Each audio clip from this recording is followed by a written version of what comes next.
Did you know that most iPhone users are damaging their batteries without even realizing it? In this video, I'll tell you what you should avoid, and I'll give you 2 simple tips that have ensured my iPhone 16 Pro's battery still has a maximum capacity of 99% after 13 months of use. It's common knowledge that your iPhone's battery gets worse over time. That's just how it is with lithium-ion batteries. The more times you charge and discharge them, the more capacity they lose. But there are also other factors that can affect your battery's lifespan, and there are some simple tricks that can help you keep your battery in top shape for longer. I've used my iPhone 16 Pro every day for 13 months, and besides regular use, I've also recorded hours of 4K video on it over the past year. In all my electric car tests, it has been used to film the view through the windshield, and I've also used it to shoot all the B-roll clips at 100 frames per second, so I could get nice slow-motion shots in my videos. But despite all that, it still has a maximum capacity of 99%. You can find the maximum capacity by going into Settings, Battery, and at the bottom, selecting Battery Health. Here you can see whether your battery is functioning normally, what the maximum capacity is, as well as how many charge cycles the battery has gone through.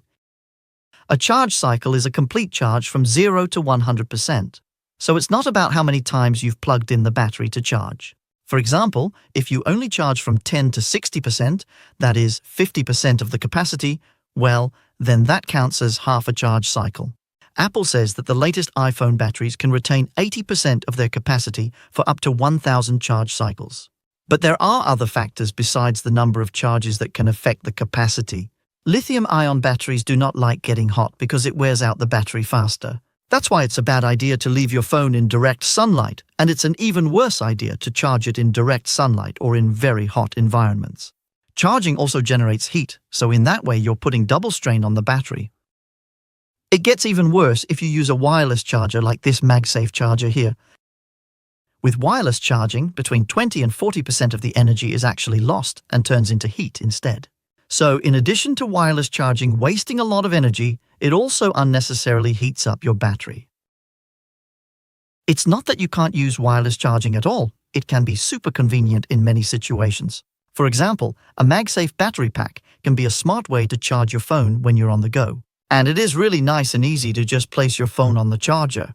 You just need to be aware that it wears out your battery more than charging with a cable. So if you want to give your battery the best conditions, you shouldn't use the wireless charger every day. Another thing that wears out your battery is fast charging. The latest iPhones can charge the battery to 50% in just 20 minutes if you use a charger that can deliver 40 watts or more. But it also wears out the battery more than if you use a slower charger. And last but not least, it puts more strain on the battery every time you charge it to 100%, exactly as we know it from many electric cars. Fortunately, there are 2 simple solutions that I myself have used to extend my battery's lifespan. On iPhone 15 or newer, you can set your battery to never charge above 80%. In Settings under Battery Charging, you can choose a charging limit between 80 and 100%. Try setting it to 80% and see if you still have enough power for a whole day. This ensures that your iPhone keeps charging within the range that puts the least wear on the battery. It's still a good idea to occasionally charge the battery to 100%, but your phone will take care of managing that itself. So from time to time you may notice that it has fully charged the battery, even though you've set a limit. This is completely normal and helps ensure that the phone has an accurate picture of the battery's current state of charge.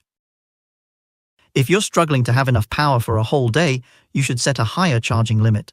It's also not good to completely drain the battery, so find a level that suits your needs and ensures you don't end up at 0% by the end of the day.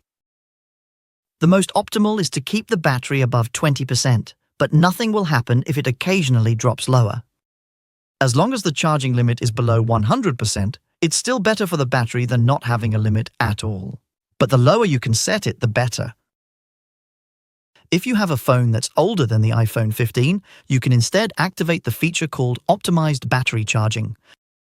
You can find it under Settings, Battery Health and Charging.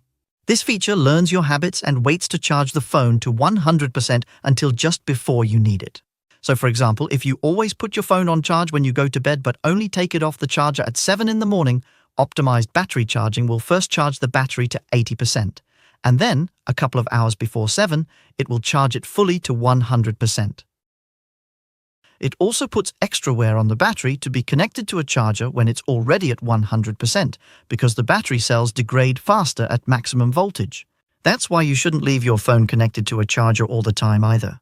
Optimized battery charging isn't as effective a way to protect your battery, but it's better than nothing.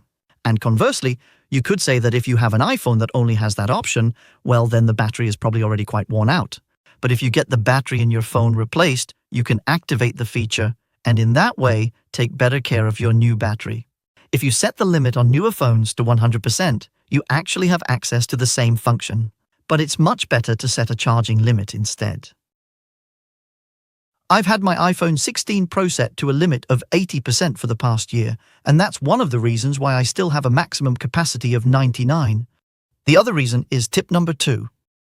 When you charge your phone with a cable, there's also a difference depending on which charger you use. As I mentioned earlier, fast charging wears out the battery more. So even if you have a charger that can deliver 20 or 40 watts, it's actually better to use one with a lower output. Like most people, I charge my phone while I sleep, so I don't benefit at all from it charging quickly anyway. That's why I use one of the really old iPhone chargers that can only deliver 5 watts. It can easily fill up the battery overnight, but it doesn't wear it out as much as a charger with a higher output. By following these 2 simple tips, I've managed to keep my iPhone's battery capacity at 99% even after a year of use. So if you also want your iPhone's battery to last as long as possible, now you know what to do. If you want to see another video from my channel, YouTube's algorithm has found one just for you that you can watch right there. And if you'd like to give me some extra charge, well, I'm always happy for a cup of coffee. Also, remember to subscribe to the channel so you don't miss upcoming tips and tricks for your iPhone. See you soon.